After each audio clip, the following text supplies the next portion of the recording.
Good evening.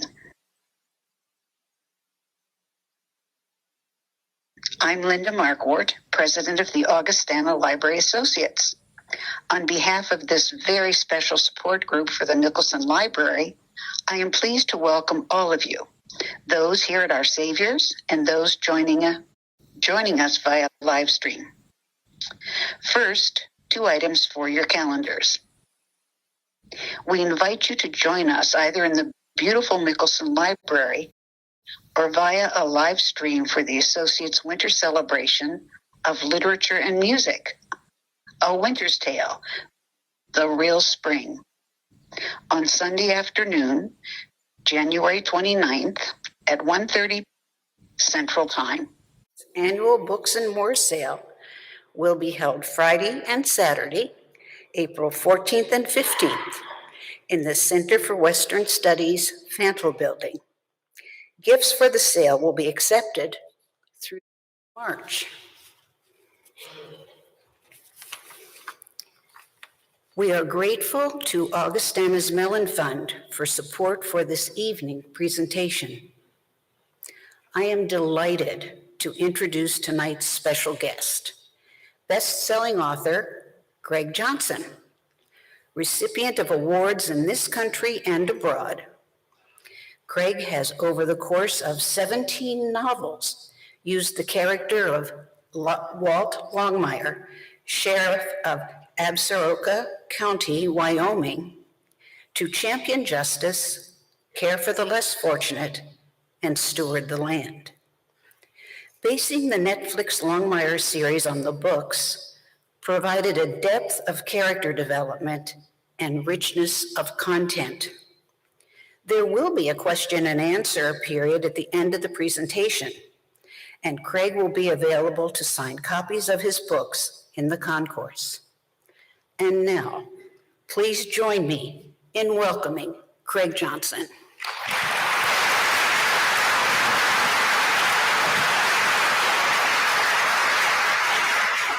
Thank you, dear. You were lovely. All right, now the big question. Okay, do you want the 6-foot Craig Johnson or do you want the 6'4" Craig Johnson? Which one do you want? Okay, which one do you prefer? You want me up here? You want me up here? I feel closer to God. This is wonderful. There must be nothing to do in Sioux Falls tonight. Okay, you guys are all here. Okay, for goodness sake. This is marvelous. Thank you for having me. Judy and I had a big argument about it. Like, she kept saying, you haven't ever been to Sioux Falls. And I was like, yeah, I have. She's like, I-29 does not count. You can't say that. Look at it. And so this is like one of the holes that I've been able to fill. Like, and it's really a marvelous place to be. It's magnificent. We went for a little walk after having dinner last night, looking at the architecture. It was just marvelous. And we only take our dog to nice places. So I will have you know that since we have Annie with us, this gets the word as being one of the nicer places. I don't know if you know it or not. I can say honestly that I'm probably the biggest author in U-Cross. I think.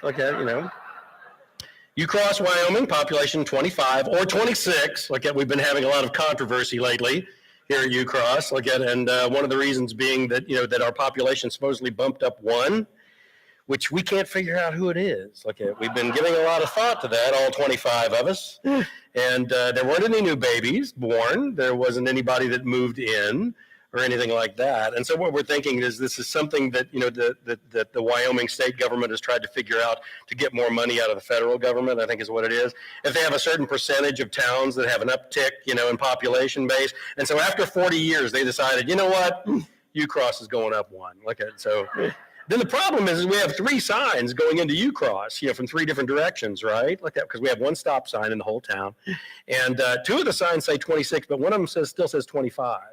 So we're thinking more like 25 2/3, which brings up even more of a question. Who's that 2/3 of a person that's living in our town? But this is an opportunity for me, because this is home territory. We drove over, and that's one of the great joys. I love driving across South Dakota. It's a gorgeous country. It's a beautiful time of year. to be driving across too, like that, to see the silage like out of all the cornfields. And it's just a beautiful time with the fall colors and everything, and the leaves and everything. And it was snowing back home, so I was kind of glad to get here, I have to admit, because it's going to be enough of that soon enough, like that. But I'm always trying to think, whenever I'm doing one of these type of events, I'm always trying to think, what's a story that I can tell that will be indicative of, what my life is like now.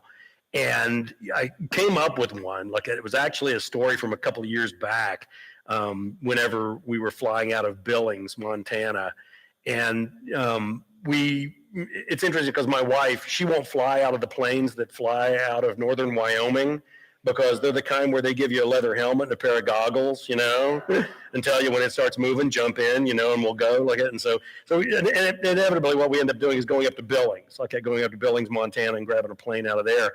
And so we were over in Cody, and we're on our way up to Billings to get a plane. And my wife knows that traveling with me is kind of like traveling with a trained bear.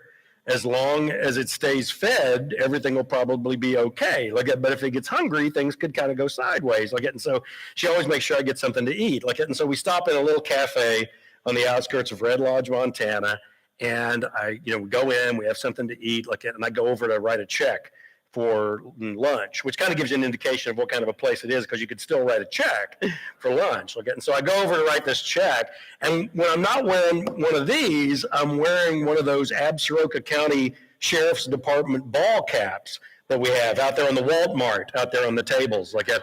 And if you didn't, they're brown, and they got the emblem, for the, Absaroka County Sheriff's Department, on the back it says Durant, Wyoming, like that. Well, if you didn't know there was no 24th County in Wyoming, if you didn't know there was no such thing as Absaroka County, they look pretty real, right? And so the one that I'm wearing is kind of weathered down. It was one of the prototypes. It's kind of weathered down with sweat stains, and all this. And so I'm writing the check, and the woman behind the counter, she goes, "Where'd you get that hat?" And she said it real aggressive like, and I thought, oh no, she thinks I'm a sheriff's deputy and somebody's dined and ditched, and I'm gonna have to go chase somebody down the streets of Red Lodge like that. And so I pointed at my head and I said, "It's not a real county." And she goes, "The hell it's not, it's Walt Longmire's county."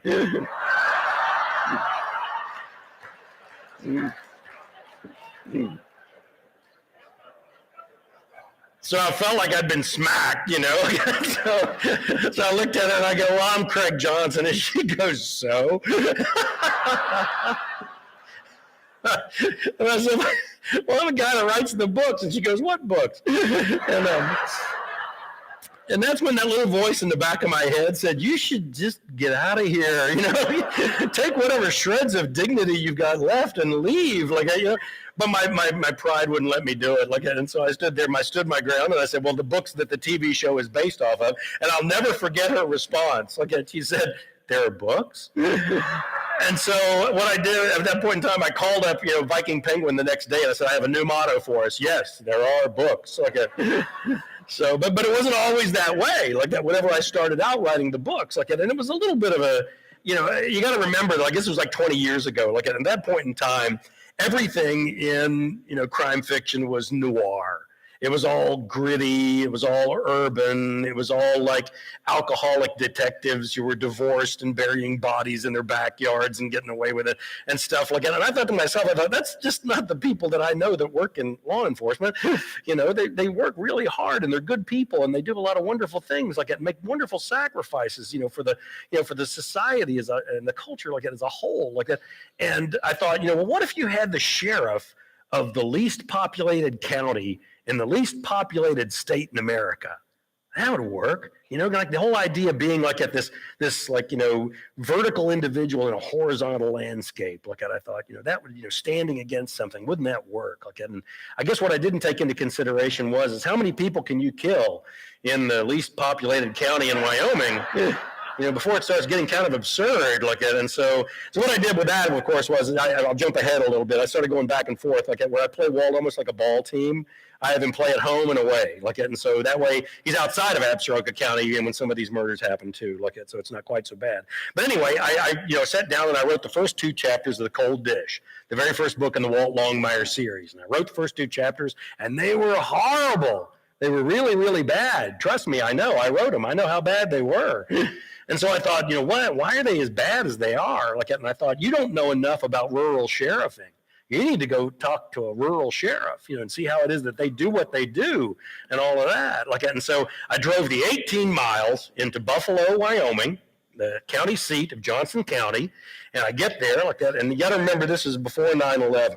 So there's no, computer rooms or bulletproof glass or anything like that. There was a wooden counter is what there was. And then down the hallway, there was a door propped up, and I could see a guy's boots up on his desk at the end of the hallway there. And so I said, I knocked on the counter, and this voice goes, "What?" And I said, "Hey, Sheriff, could I talk to you for a minute?" And this fellow came out, this fellow by the name of Larry Kirkpatrick.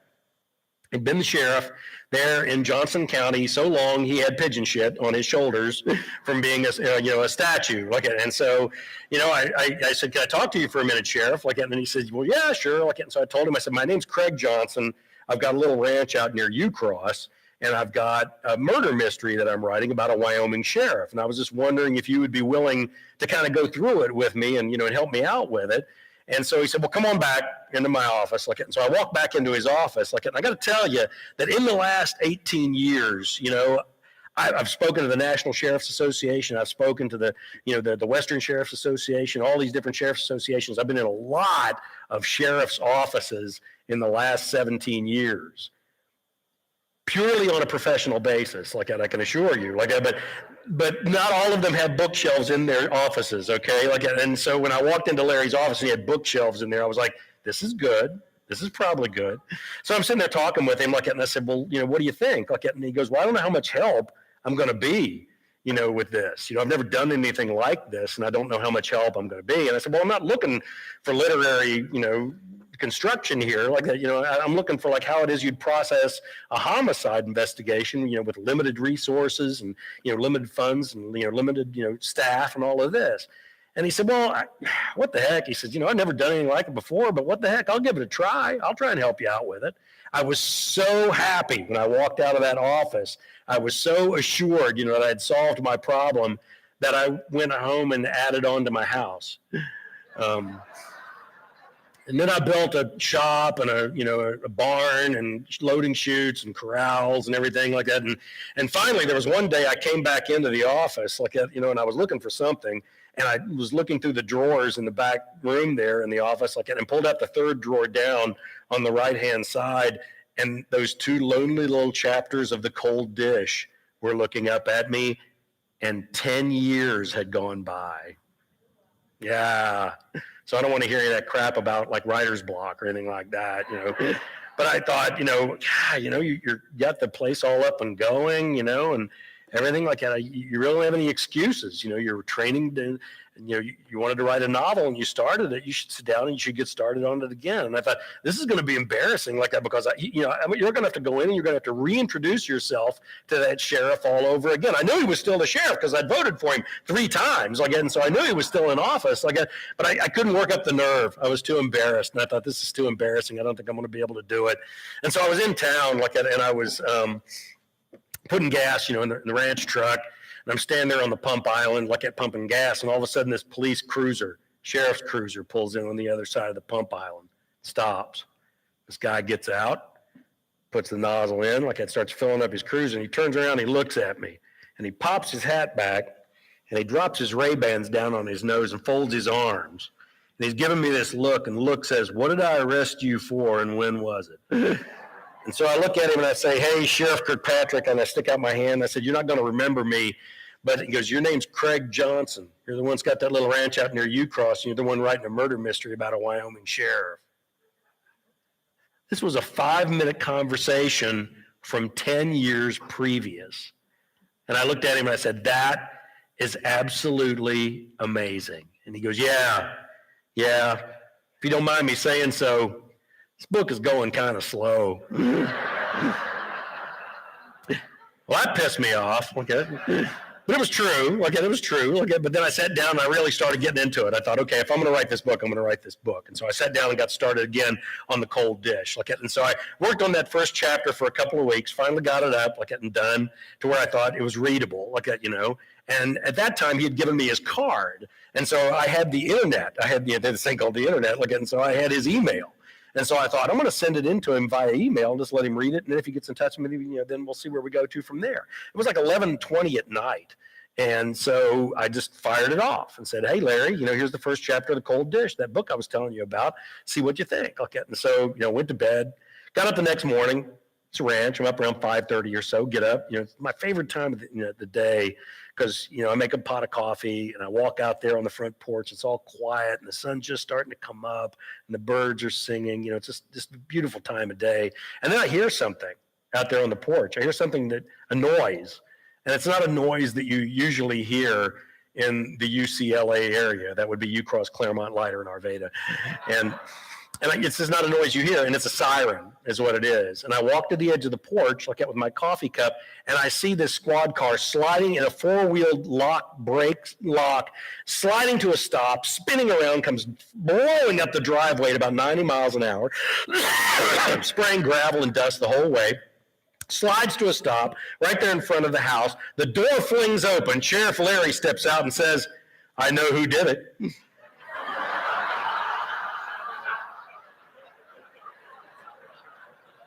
And all I could think was, I must really suck at this, I said, Larry, it's a 16-chapter book with an epilogue. Are you sure you want to guess who did it in the first chapter? And he goes, I'm a trained professional. I know who did it. And I was like, okay. And he guessed, and he was wrong. And I took a great deal of satisfaction in telling him that. And he just looks at me for a moment, and he goes, well, damn.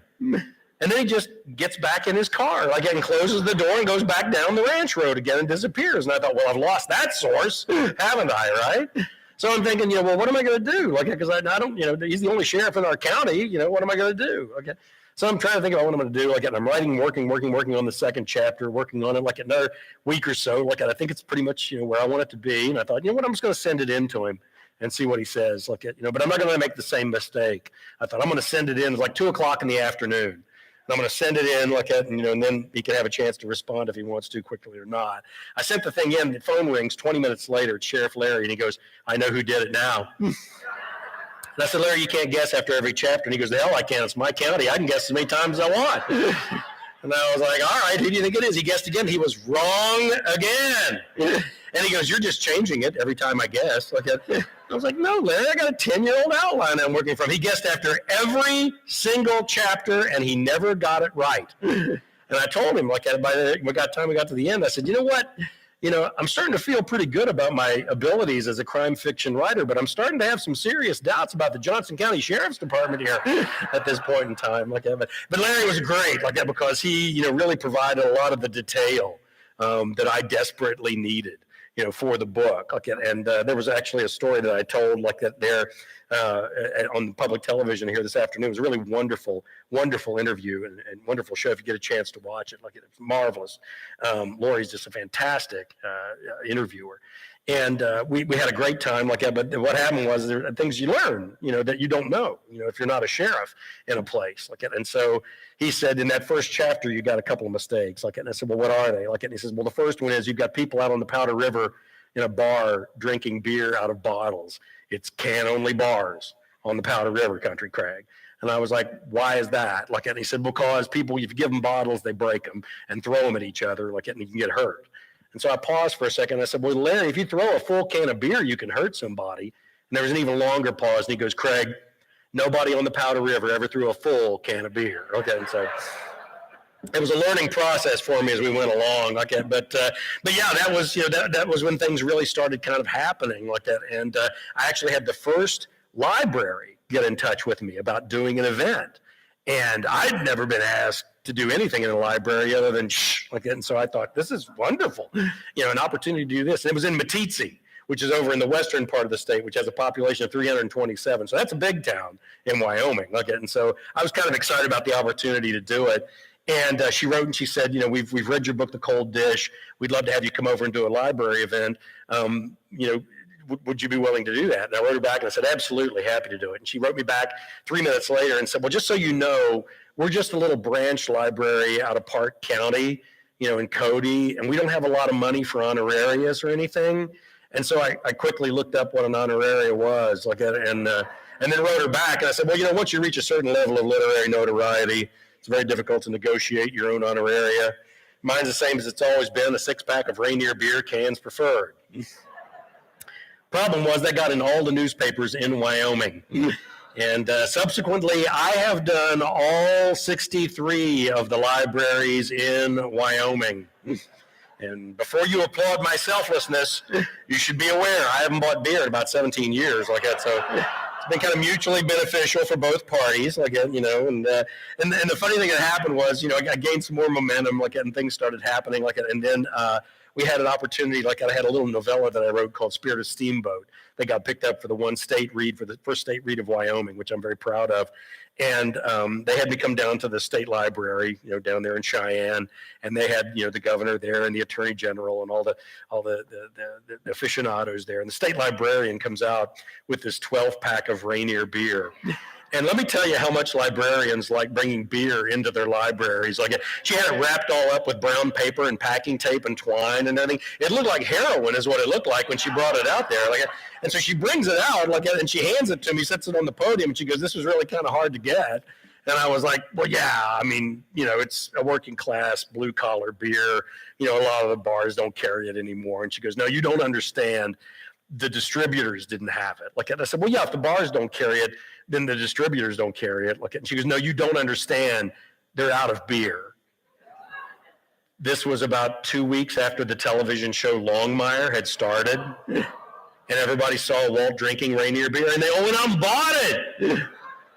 I don't know if they drank it, but they bought it, you know, right? And so I'm listening to this story, and I'm thinking to myself, you know, this sounds a little funny. I think I'm going to check this out. So I call up national headquarters for Rainier Beer, and I said, "Hey, are you guys?" And the guy on the phone goes, "We are out of beer. We have been brewing this stuff since Prohibition, and we've had a spike in sales unlike anything we've ever seen before, and we have no idea what's going on." And I was like, "Well, you know, we have what we call in my business a clue." Like, you know, and so I tell him about Walt Longmire, the sheriff of Absaroka County, and I tell him about, you know, the books and the TV show and all this. And we're having a wonderful conversation. It's going on about 5 or 10 minutes there. And then finally, at the end of the conversation, he says, "Don't worry, because we're in full production. So it'll be back out on the shelves here in about 4 days," which kind of gives you an indication of how long it takes to make Rainier beer, okay? I mean, if you're thinking that it's aging in fine oak casks, you know, in ice caves in the Olympic peninsulas, I mean, you need to rethink that, all right? It's not quite that way. Like, but yeah, that was a big deal. Like, that was where my life kind of changed a little bit. I mean, we've been on the New York Times bestsellers list like that, but then, you know, TV and movies kind of have a way of, like, you know, shooting you past a little bit further than that. And it was kind of a, you know, a strange kind of a deal like that, because when they came and knocked on the door and they said, you know, "We want to make a TV show out of your books," like that, I was like, "Are you sure you want to do that? I mean, really?" I tried to talk them out of it like that, but they wouldn't go for it. Like, and so they said, "Well, look, you know, we'd like, you know, to, you know, have this show be, you know, kind of cast conclusive like that, you know." And so what that means is that, you know, everybody has to agree when we find a Walt Longmire, an actor to play Walt Longmire, that everybody will agree that this will be the one that we all want. And I was like, "Well, I don't know if I'm going to be any help to you guys." And they said, "Well, you can be. Have you ever thought about actors that would play Walt Longmire?" And I said, no, I've got friends and family and people I know. Look at, and I use those people as characters, you know, in my books. Like, one of my favorite quotes about writing is the one from Wallace Stegner on Writing and Teaching Fiction, where he says, "The greatest piece of fiction ever written is the disclaimer at the beginning of every book that says nobody in this book is based off anybody alive or dead." And what a crock that is, you know. I mean, but that's your job, is to go find interesting people and put them in your books. If you talk with me out there when I'm signing your book for more than 30 seconds, you're taking your literary life in your hands, okay? I just want to let you know that. Like, and so, you know, and it's the difficulty, of course, is that I live in a state that only has 500,000 people in it. All right. So if I stick somebody in my books, they all know who I'm talking about, for goodness sake. I mean, I'll write a book, like, and I'll be down in Rock Springs, right, in the southwest corner of Wyoming, and somebody will say, "Is that so-and-so in your 5th book? You know, the guy from Gillette that's up there?" And I can neither confirm nor deny that may be the person that you just mentioned. And, you know, it's even worse up on the Northern Cheyenne Reservation, because there's only 5,000 enrolled members of the Northern Cheyenne tribe. And so whenever I use anybody, and, you know, from the tribe on my books, like, they all know who it is I'm talking about. And I've been asked, you know, have you ever gotten any, like, you know, cultural appropriation pushback, you know, from using, you know, the Northern Cheyenne and their culture and their society in your books? Excuse me. And I'm like, well, only once. Like, and they said, well, what was it? Like, and I said, well, when I first started out, I thought that what you were supposed to do was if you used real people in your books, you should change the name, to help protect the innocent, right? Or the guilty, either one. And so that's what I did. Well, now I'm at the point now where all my friends up on the Northern Cheyenne Reservation go, why did you change my name? I was going to buy 12 copies and give them to everybody and show them how famous I was, for goodness sake. So I kind of failed on that one like that. But anyway, I said, no, I don't know anybody. Hold on. That I use, I have real people that I use, and they said, well, if you were to think about any actors that you would use, for Walt Longmire, who would that be? So I thought about it, and I thought, well, Joe McCrea. Joe McCrea would have been a good Walt Longmire. Ben Johnson would have been a great Walt Longmire. Gary Cooper could have been a really good Walt Longmire. And it was at that point they told me that all those guys had been dead for 50 years and I was being no help at all. And so I said, I'm not going to be any help to you guys because I just don't go see movies. I don't watch television, so I'm just not going to be any help to you guys. And so I thought I'd dodged a bullet. I thought I'd gotten out of this, right? And so the problem is we're sitting there at the ranch one day, at one evening actually, and the FedEx truck pulls up. And he gets out, he never comes to our place at night, and so he pulls up and he says, this is an overnight, Craig, here, it's for you, and it said Warner Brothers, Horizon Television on it, and I thought, oh boy, here we go. I go inside to open the box and the DVDs spill out onto the kitchen table. And it was all the actors that had auditioned for the role of Walt Longmire. And so, we were going to have to watch all of those. And it was a little bit of a problem because, they could either go with somebody who was a big name actor, or they could go with somebody who was a lesser known actor. And so, they've got good points and bad points with both of those. And, with the big name, you guys know as well as I do, that if Hollywood has a piece where the character wears one of these, there are about 5 or 6 guys in Hollywood that get that role nowadays, pretty much over and over and over again. And they all do a wonderful job, but for my money, they've gone to the well one time too many, and you don't really see him as the character anymore. You see him as this conglomeration of cowboy roles, that they've played. And so I was kind of rooting for the unknown guy, right? Well, the difficulty with that is Walt is of a certain age, right? So, any actor that's going to play Walt is going to have to be of a certain age, right? And so, the problem with that being that if you're an actor and you're in Hollywood and you're 50 or 60 years old and you're still unknown, you might suck, and Hollywood's really nervous about the whole suck thing, and so I didn't know which direction they were going to go in this, and so it was funny, because, we were, I'm standing there and I'm putting the DVDs in the DVD player and we're watching all these guys attempt to be Walt Longmire, and they're all doing a fine job, but none of them are really clicking for me, and I get to the last one, I get to the very last DVD, and it says Robert Taylor. And I turned around and looked at Judy and I said, well, they took my advice after all, didn't they? And so thank goodness somebody gets that joke. The under 30 joke in the crowd does not get the Robert Taylor joke at all. And so I put the DVD in, and I'm looking at him, a couple of things I like about this guy. He's about 6'4". He's got lines in his face. He's got mileage on him. He's got that gravelly voice. And I'm thinking, he's got good sheriff DNA. This would be our guy here. This might be one of the ones we go for. And then in the audition, it's in the pilot episode. What happens is Walt's doing a notification of death. And in law enforcement, it's the absolute worst job you can ever do. Because basically what you're doing is going to someone's home and telling them that they are never going to get to see their loved one ever again. And he's doing that. And it was kind of interesting because he's never been to this woman's home before. He doesn't know her. And Robert Taylor was the only actor that did this. He took off his hat. And I was like, that's our guy. His mom taught him basic decency. We don't have to start from scratch. This is probably pretty good. It was about then that my wife sitting behind me went, oh my. I turn around and I look at her and she goes, he's handsome. Then she made it even worse. She goes, he's kind of like a TV version of you, taller, better looking, with a better voice. So I'm not as big of a fan of Robert Taylor as I used to be, I have to admit. But yeah, it's been pretty wonderful. And now, the TV show has been out of production for about 6 years, and we're still every week one of the top 10 to 20 shows on Netflix. Our little cowboy and Indian shows just keeps going along like that. But, then of course for me, what it all comes down to is the books, because that's basically what I am. I'm an author. And, as marvelous as Hollywood is, as marvelous as all of the movie stars and the sets and the wardrobe and locations and all these great things that they do, I'm always reminded of the fact that I've got one secret weapon that they don't have. Because what I do is I'm kind of like, I use words. I'm a wordsmith. And what my job is to line those words up like dominoes, just lining them up, going for the horizon. And then what I do is I just tip over that first word, and then your imagination does all my work for me. And that's just the most magnificent place in the world to work, I got to tell you. So for that, I thank you guys. Thank you so much. At this point, what I normally do is give you guys a reading. Would you guys like a little reading like that from the newest book? This is Hell and Back, the newest Walt Longmire book. And I think it was about 2 weeks ago it landed at number 8 on the New York Times bestsellers list. And it's number 18 in the Walt Longmire series, which sounds strange coming out of my mouth, I have to admit. But to tell you about this book, I kind of have to tell you a little bit about the book previous, Daughter of the Morning Star.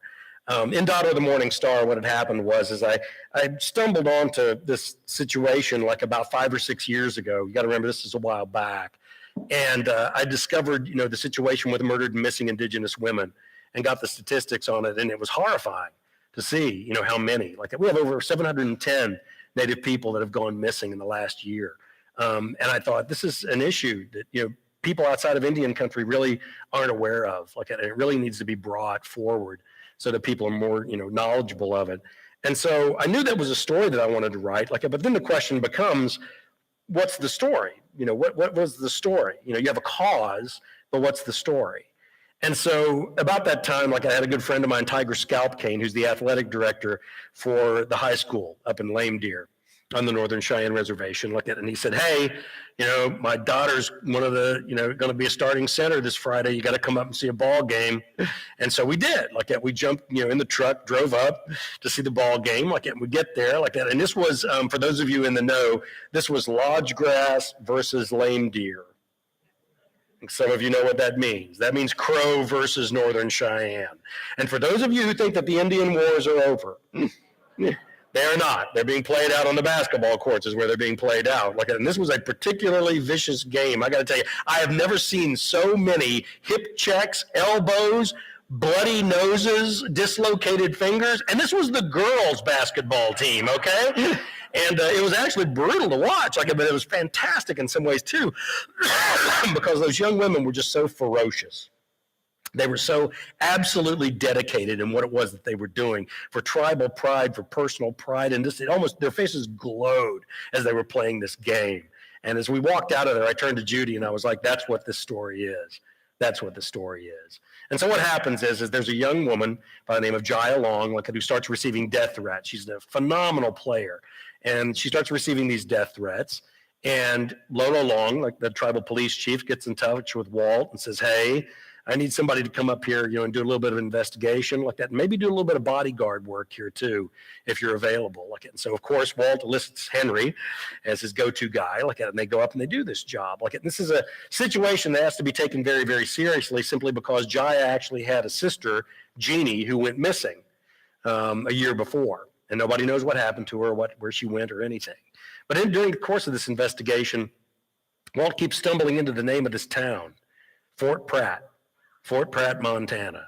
Supposedly there was a boarding school there somewhere at one point in time, and there was a big tragedy where the boarding school burned down. And, Walt keeps hearing about it. And he keeps asking everybody he runs into. And he says, well, do you know where Fort Pratt is? And their answer is, oh, yeah, it's up near, it's over by, nobody knows where it is. Everybody knows it exists. Nobody knows exactly where it is. And so by the time we get to the end of Daughter of the Morning Star, it kind of shoots Walt off in this trajectory to go and try and find what more of the answers could possibly be from Daughter of the Morning Star. And that is what happens in Hell and Back. And now I'll give you a reading if you'd like.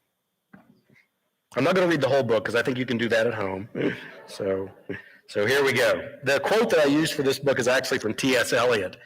Hell is oneself. Hell is alone. The other figures in it merely projections. There is nothing to escape from and nothing to escape to. One is always alone. Chapter 1. There was a sound of bells, and then the silence. The kind of quiet that only comes with snow, capturing the sound waves of life and smothering them before they can cry out.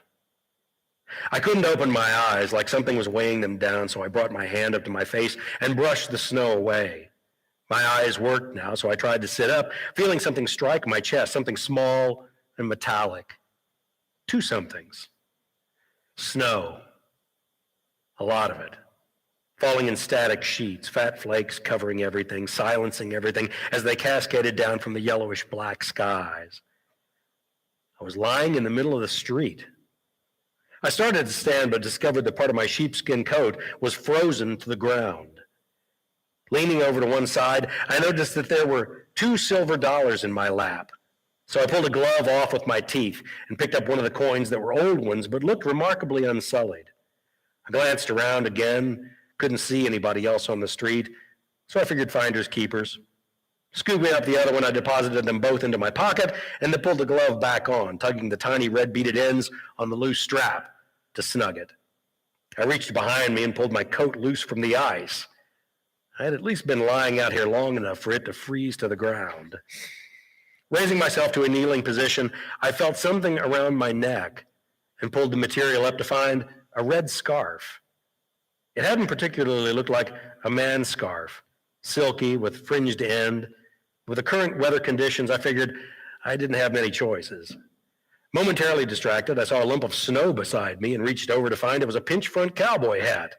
I slapped it against my knee to knock it clean. Figuring it was also mine, I lifted it and tugged it on over my head. It felt a little tight, but that was probably from being frozen as it was. I stood the rest of the way up and shook off the accumulated snow from my coat like a dog. I was at the top of a hill, which looked down a winding 2-lane road that dropped off into a small town about a mile away. Turning, I could see the top of the hill was covered with tiny crosses encircled by a wrought iron fence, where a little further off, the corner of a stone building still stood, shedding rubble into the snow, a large lump of which was centered in some sort of platform. Above the gate, I saw the arch with the words, Fort Pratt Industrial Indian Boarding School. There was some movement at the apogee of this arch, and I watched as a great horned owl slowly swiveled his head from back to front to look at me, golden eyes shining like twin harvest moons. Howdy. He continued to observe me with all the patience in the world. Well, at least you didn't say who. Sighing, I turned back towards town, thinking I might get a little more conversation in that direction. Starting down the 2-lane, I lumbered through the snow for a while, eventually passing a few of the buildings on the outskirts, a house or two, a library, and then what looked to be an old Catholic church. There were buildings on either side of the road, the type of single-story storefronts seen in many small towns scattered across the Rocky Mountain West. Plastic wreaths hung from the dozen or so lampposts with red electric candles in each that flickered yellow, and then as I passed, dimmed, one at a time. I couldn't really tell if it was night or day, with the skies colored a strange yellowish cast and the inclement weather. The surrounding distance was darkened to an ocean of obscurity. There were a few lit buildings, a 2-story grand structure to my left, the Baker Hotel, and a movie theater on the corner with a yellow and green neon marquee that read, Support Your Local Sheriff. I had a mild headache and could smell something burning, as if there were a forest fire not too far away. And I felt strangely detached for a guy who'd been left lying in the street. With a deep sigh, I took a few more steps and trudged up to the side of the road, amazed that I had been scraped up by a snowplow. My back hurt, and my limbs and head felt heavy. I must have been lying out there for quite some time. There were no cars or trucks parked on the street as far as I could see. I stepped onto the curb and the sidewalk, and there was a cafe at the other end of the block, and I decided to walk in that direction, even though it appeared that that was the way out of town. Booths lined the glass front of the place, and the condensation on the inside of the windows promised warmth. A woman with strawberry blonde hair was wiping the counter, but no patrons, and I was worried that the little restaurant might be closed. I was relieved when I pushed open the wooden bar and the glass door swung open, a bell jingling just above my head. Appearing to be in her mid-30s, she was stunningly beautiful. Dressed in a waitress uniform, she looked up at me, and there was something about her that stuck the words in my throat. I swallowed. "I'm sorry, are you open?" She looked at the clock on the wall and advertised the Red Lodge Soda Company. It was 8:17 p.m. Not closing for another 43 minutes, but I was thinking of closing with the blizzard and all. She looked back up at me. "Can I help you?" I slipped off my hat and stared through the fogged windows back onto the street. "Is it a blizzard?" She laughed, a silvery melodic sound that made me turn back to her and smile. "Storm of the century, what, you don't read the papers?" "Not recently." I walked over and sat on the stool in front of her and placed my hat on the one next to me. "You know what? I think I need a cup of coffee." "You got it." She smiled, her hazel eyes sparkling. "The co-op says they're not going to get the power back on for 31 hours. I watched as she plucked a buffalo china mug from the counter and then walked to the coffee maker and pulled the pot out by its plastic handle. I glanced around the well-lit space. "How is it that you still have electricity?" "Municipal generator system on the hill outside of town near the old boarding school. I guess back in the day the power went out all the time." She rested the mug on the counter. "Are you new around here?" "Yeah." I looked at the street. "At least I think so." She laughed at the absurdity of my response. "You're not sure?" I pulled the red scarf from my neck, stuffing it into my hat, and unbuttoned my heavy coat. "Well, to be honest, I just woke up out there on the road a minute ago." She stared at me. "Are you drunk?" "I don't think so. Drunk is more fun than this." I pulled off my gloves and tucked them into my pocket and sipped my coffee as she studied me. "You look familiar." I nodded and smiled. "You know, it's funny, but when I came in here, I was thinking the same thing about you." The coffee tasted hot, rich, and life-reaffirming. "What's your name?" "Martha." I sat there looking at her and thinking that of all the names in the world that I could have chosen for her, that one was perfect. "Just Martha?"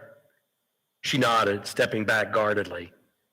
"Just Martha, for now." She glanced at my hand. "It's a great name."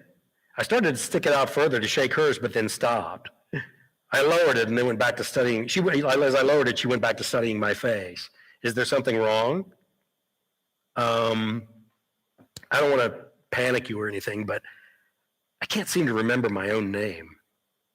Her eyes narrowed as she folded her arms. "Your name's Walt Longmire." "So we do know each other?" "No." "Then how is it that you know my name?" "It's on the liner of your hat."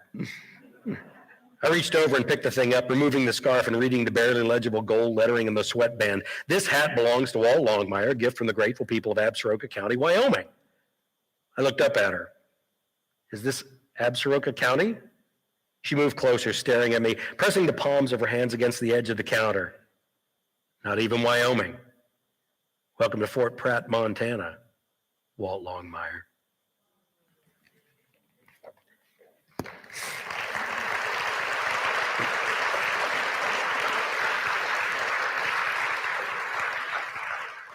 Well, there are a number of worrisome things about that little sequence right there. And some of them are pretty evident. Like at the first one, that Walt wakes up, in the middle of the street and doesn't know who he is. But he's been laying there for so long, his coat is frozen to the ground. And those of you who are familiar with the storylines and have read the books know that Walt has not worn that sheepskin coat since the first book, The Cold Dish, 17 years ago, when they had to cut it off of him. Another thing to take into consideration is, what's the first thing that Walt meets in Fort Pratt, Montana? An owl. And for the Northern Cheyenne, the owls are called the messengers that travel between the camp of the living and the camp of the dead. Walt also wakes up with $2 silver over his eyes And for those of us who are knowledgeable in mythology, probably from our reading, we know that you don't make it across the river Styx without giving the ferryman his ferry due, which is $2 silver. And the other thing that they used to do also in the Old West was, back before they had such technology, like that, whenever they would have a dead body who the eyes kept, literally eyelids kept flipping open, they would close the eyelids and then put a coin on top of them to hold them still until rigor set in. Walt gets down into town. All through this night, as he's traveling through, it's consistently 8:17 p.m. And every number that he runs into, whether it's like the name, the number of a hotel room or an address or anything at all, it's always 31 in this town. He can't figure out why that is. And then finally, who is it? The first person that he meets in the town of Fort Pratt, Montana? Martha. Strangely enough, Walt's wife's name was Martha. And she seems to bear a striking resemblance to the memory of her. But we know she died more than 5 years ago. And everybody that Walt meets in this town, he has the strangest feeling that he's met them somewhere before, but that they're dead. And what does that mean for him? And somewhere out in that darkness is something that's created this world for him, and something he has no control over. And I'll tell you how I came to know the Evo Etse Heo Mese. I was sitting on the front porch of my good friend, Charles Whiteman, who was a tribal elder with the Northern Cheyenne. And his grandkids were out playing past the corral. And it was getting dark. Like you could see him and then you couldn't see him. And finally, he yelled out to him to tell him to come back. And they weren't paying any attention to him until he used the phrase, Evo Etse Heo Mese. And then those kids came scooting back over to the house. And so I asked Charles, I said, Charles, I've never heard that term. What is it? And he goes, oh, it's just a boogeyman. It's just this boogeyman that we use like that to scare the kids to make sure they come back, like back where the people are and everything. And I was like, oh, okay, all right. And so I got home and I dig out my Grinnell Bird, dictionary of Cheyenne, like that, and flip the thing open, of which about half the words are wrong. And so I dig it out, like that, and I'm looking it up, and I look up those two words, Evo Etse Heo Mese, the wandering without. And I thought, that's kind of bone-chilling to think about now, isn't it?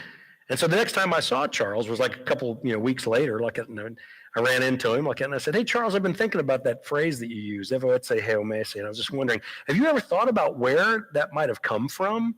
And he said, I have. And I've been thinking about that because I knew the next time I saw you, you were going to ask me that question. And he said, you know what? It's an old phrase. It's an old phrase that's been used for years and years, because he said, I remember my great-grandparents using that phrase. He says, and my great-grandfather fought at the Little Bighorn. He says, so it's something that's been around for an awfully long time. And I said, well, what, where do you think the idea came from? He says, well, what you got to remember, he said, is in my society, you got to remember that we didn't have, back in the day, we didn't have prisons and we didn't have police officers or anything like that. So if anybody did something that was so bad that they had to be taken away from the company of the human beings, he said, what we did was we would banish them. And he said, we would banish them into the wilderness. He says, that period in time, if you were a human being alone, you didn't last very long. It was a death sentence is what it was. And he said, I couldn't help but think of all those individuals, whatever it is that their problems might have been, that had died out there in the wilderness, that they seek each other out and combine together to make the Evo Etse Heo Mese. The walking without. Is it possible that they could have been that? And he said, wouldn't they have a hunger for human companionship? Wouldn't that be something that they would seek out and try and draw in for themselves? And I thought, that sounds like something that Walt Longmire could go up against. That's all you get tonight. That's all I'm going to tell you. So you have to read the book and find out what happens. Like that. So.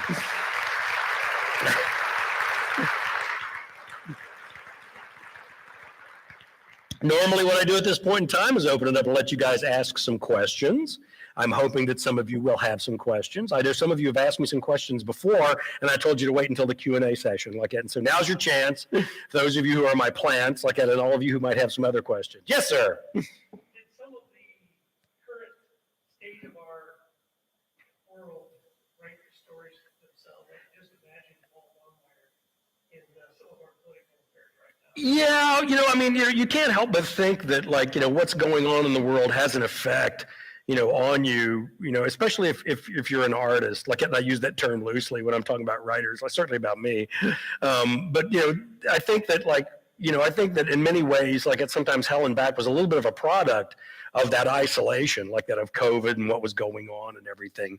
And, I thought to myself, okay, Walt really can't trust himself in this situation.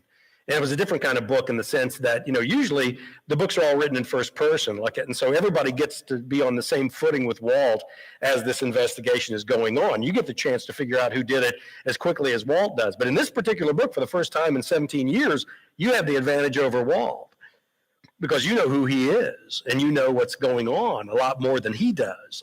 And so, yeah, I think definitely, I think, whether it's political, whether it's social, cultural, whatever, those things tend to thread their needles, into whatever it is that you happen to be working on. And that certainly was the case with this particular book, I have to say, honestly. So, yes, sir. Will you keep writing, hopefully? Absolutely, there'll be another Walt Longmire. As a matter of fact, I'll tell you what, I'll make you a deal. When I get ready to stop, ask me about the next Walt Longmire, because what will happen is I will walk out of here and not tell you what the next Walt Longmire book is about. And then as we're driving back across South Dakota, Judy will turn to me and go, "Why didn't you tell them about the next book?" Okay, so will somebody please remind me when we get to the end, and I will tell you about the next Walt Longmire book. How's that? Deal? Yes, sir.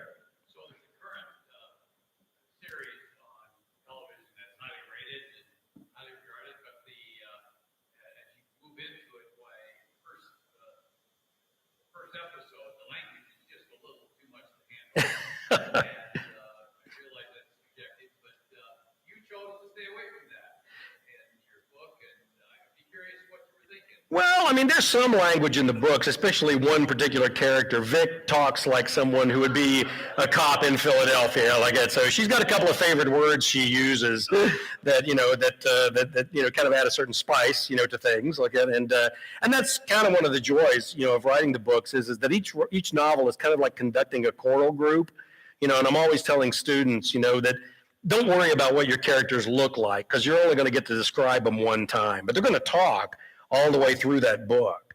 And so concentrate on how their voices are going to be different.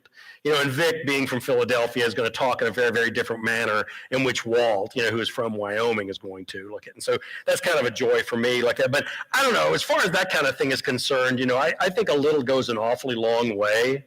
As far as sex and violence is concerned, excuse me, just a touch, is enough. One of my favorite examples that I use, in a novel is, a moment of violence, is from To Kill a Mockingbird.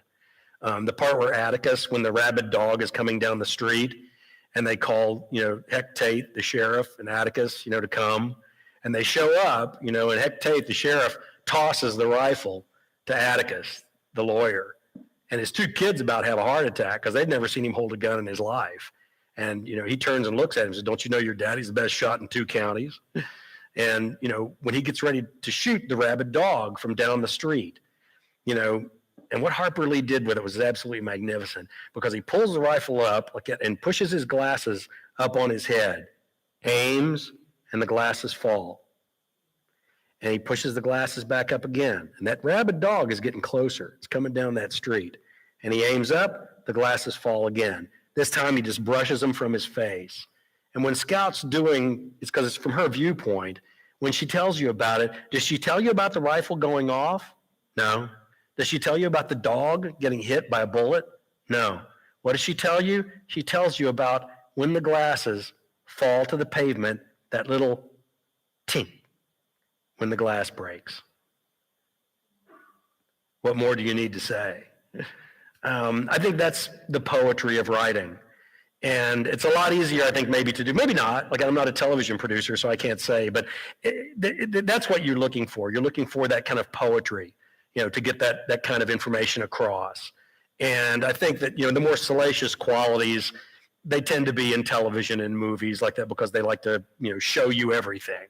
And I like to leave a lot for the imagination, because I love your guys' imaginations. It really is the most wonderful place to, you think that I spend my time, sitting at that writing desk, writing for 8 hours. I'm out there in your imagination, prowling around, finding all that stuff and seeing how this is going to work or whether this is going to work and all of that. And to me, that's the joy of it. So that's why I'll always have a certain amount of restraint whenever I'm dealing with those issues.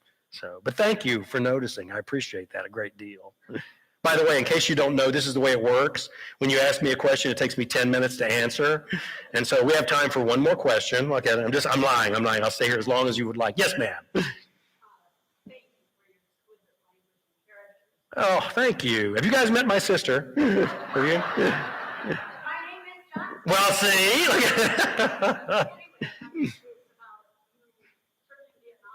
No, ma'am, no.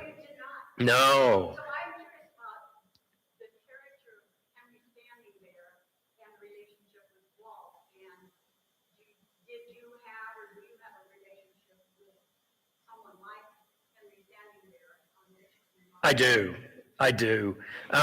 Yeah, if you came to where I live, if you came to Buffalo, Wyoming, especially on like Longmire days, when they're all there, if you met like all of the people that I base all my characters off of, you would go, he's really not that good of a writer.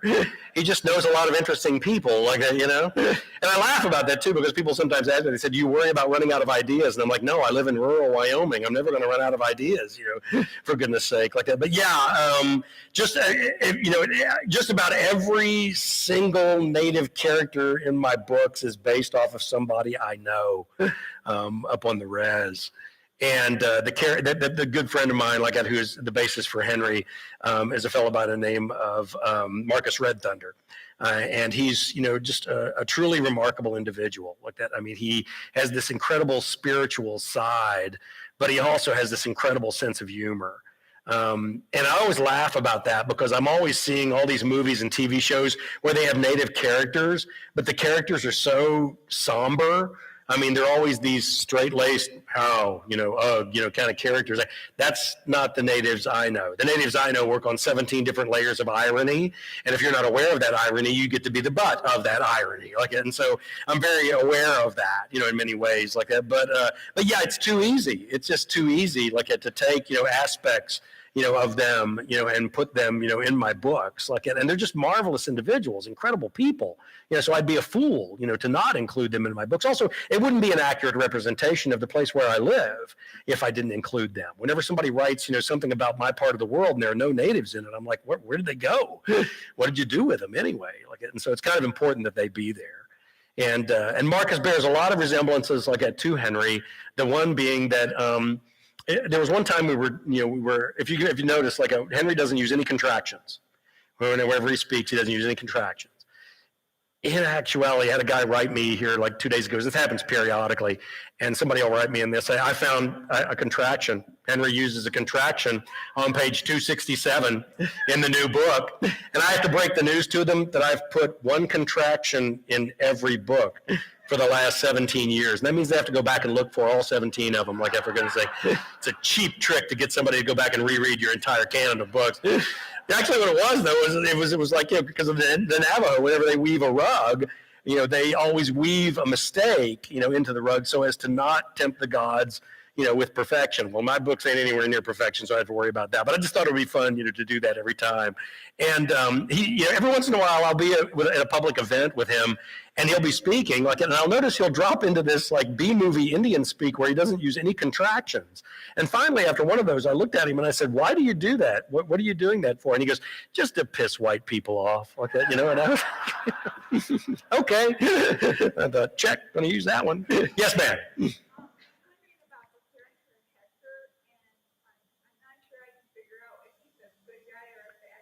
Right. Well, in the books, his name is Virgil. They switched him over in the TV show like that, but his name is Hector in the TV show, but it's Virgil in the books.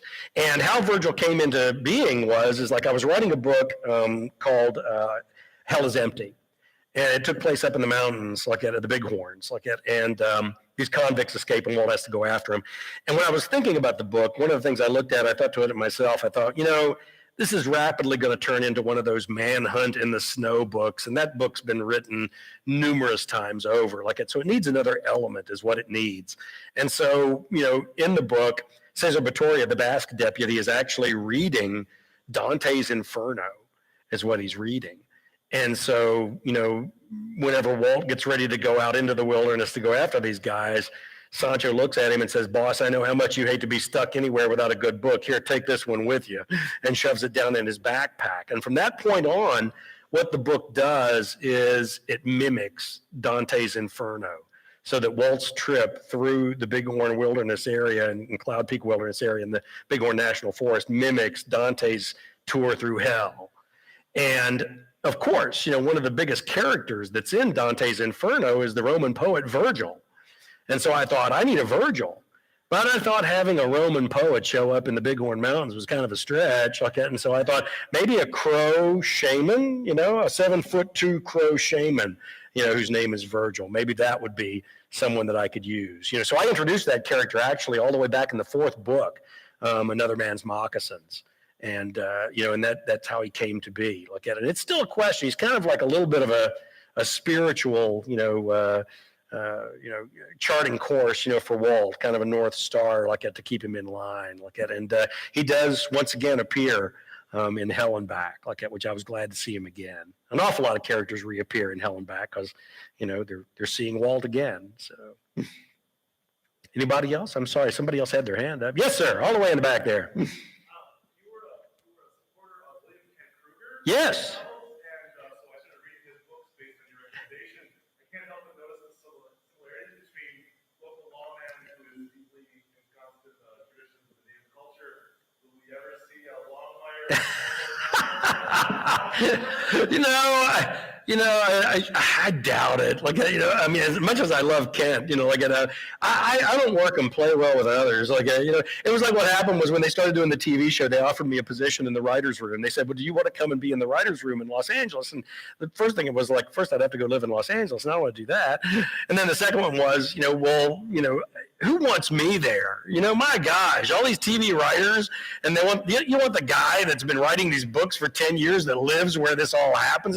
Who wants that 600-pound gorilla in the room arguing with them about everything? And so I thought, nah, I don't think so. I like the freedom of doing what I do, how I do it. And I think I would have problems, working with, somebody else, even someone as nice as Ken. He's like one of the nicest guys you could ever possibly meet. But, we write in two different worlds. And, if you're going to partner up with somebody, that means your characters are living in the same world. And so whatever's in his books, I have to keep track of and put it in my books. Whatever's in my books, he would have to keep track and put in his books. And knowing the two of us well enough, I know that we'd never be able to do it, to be honest with you, too. So the other thing is that we're with separate publishers, and they would never allow for it. So it doesn't really matter. They wouldn't know where to tear that dollar in half, to get that done. So somebody else had their hand up, I remember seeing. Yes, ma'am.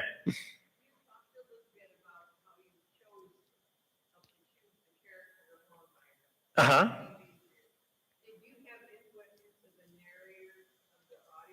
I did, as a matter of fact. Good old George Guidell. I will have you know. And that's kind of a funny story. I actually got George. How I got George, is I had a short story that won the Tony Hillerman Cowboys and Indian Mystery Short Story Award. I think the title was longer than a lot of the entries. I think it was. And so anyway, but the great thing was, you got to go have dinner with Tony Hillerman. And the funny thing was, we're sitting there at the kitchen table one morning, and Judy takes this copy of Cowboys and Indians magazine, with the announcement, for the entries, and slides it under my coffee cup and says, "You should do that." Well, only those of us who've been married for a couple of years know how easily you can, just ignore the words "you should do that," And so I was like, I don't write short stories and so I'm not going to do it And so then I went down to the barn, and I'm shoveling out the barn. And those of you who've done that kind of work know how much free time in your mind you have. And so, I'm thinking, about it. And I thought, well, if you were to write a short story, what would you write about? And so I got back up to the house, and I sat down and I wrote this short story. It was called Old Indian Trick. And I got it finished and I came down for lunch, and I casually tossed it onto the kitchen table and said, "There's your short story." And that's when my loving and supportive wife read the short story and said, "Well, you're not going to win with that." And she was right. She was right. It was rough. It was a first-time attempt at a short story. And so I went back over the months, would rewrite it. It won. It actually won. And so I got to go have dinner with Tony Hillerman. And so I'm having dinner with Tony Hillerman. He knows I'm doing, this back and forth with audiobooks, recorded books about getting the books recorded. And he looks at me and he goes, "See if you can get George Guidell to do your books. He does all of mine. Look at, and he's a really great performer, and he'd be a good reader for you. And so I thought, okay, and so the next day I'm talking to him at Recorded Books, and they said, well, we've got a couple of different readers that we're looking at. One of them is George Guidell, and I said, him. And they said, you don't want to hear the others? And I was like, no, if he's good enough for Tony Hillerman, he's good enough for me. And so I was feeling pretty good about that. And then what happened is that I actually was in New York at the time when Tony was, recording one of my books. And so we did a nice interview. We had a nice conversation. They stopped the recorders. And I look over at him and I go, you have the most amazing voice. I mean, the width and the breadth of what it is that you're able to do with your voice. You must have an incredible singing voice. And he goes, oh no. You'll never want to hear me sing. That's the worst thing that you could ever possibly have happen. I was like, oh, really? In the next book, it was Dark Horse. And that's the one where Walt's out on the Powder River in the cheap motel, and the guys next door are playing the AM radio, and they're playing it really loud. And it's Eddie Arnold's Cattle Call. The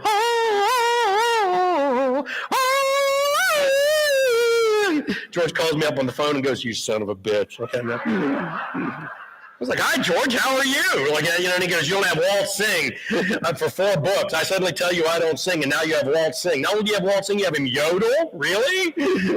So I'm not sure if George has actually forgiven me for it just yet. So we'll see what happens.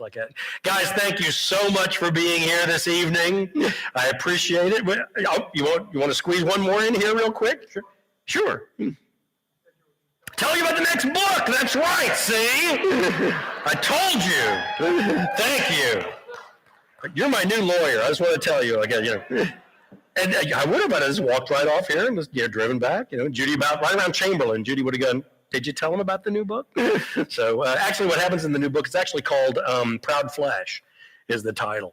And for those of you who are equestrian oriented, you know what proud flesh is. What happens is a horse, when it wounds itself like that, on its leg, on its lower features there, what happens is there's a tissue, a granulated tissue that comes in to fill in that pocket, basically get it so that they can get up on their feet and be able to get away from predators in a faster way. The problem is that it does not contain some of the more complex aspects of the physiology, like nerve endings and things like that.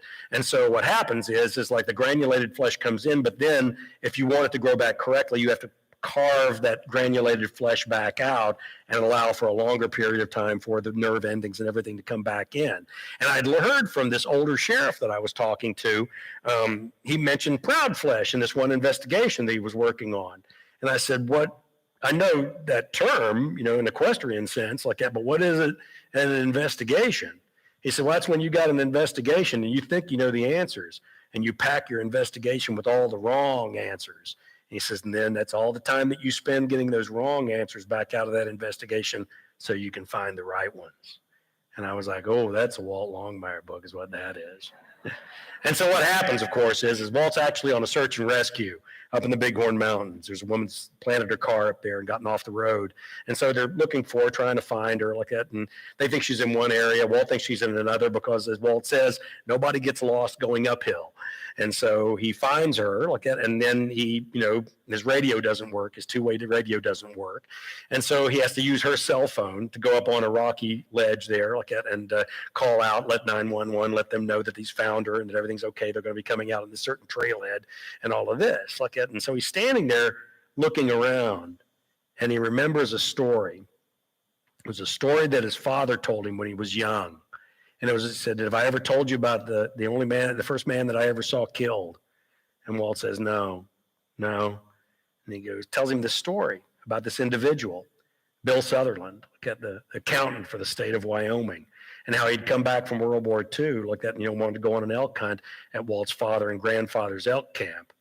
And they brought him in like that, and he's killed. He's accidentally killed. At least they think it's an accident. They aren't sure because they can't find the weapon. It's a 300 H&H Magnum. It's a relatively new weapon in 1948. And nobody in the hunting camp was carrying that particular weapon. And as Walt's standing there looking around, dog is digging around under the rocks.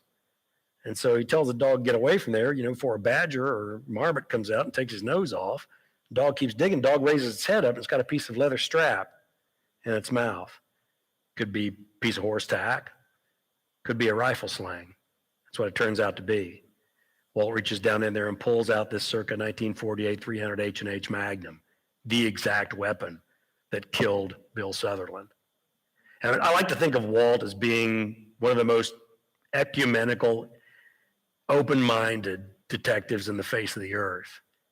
I mean, he's truly a believer in innocent until proven guilty, until he finds out this weapon actually belonged to Lloyd Longmire, his grandfather. That's all you get tonight. I'll see you outside. Thank you guys so much.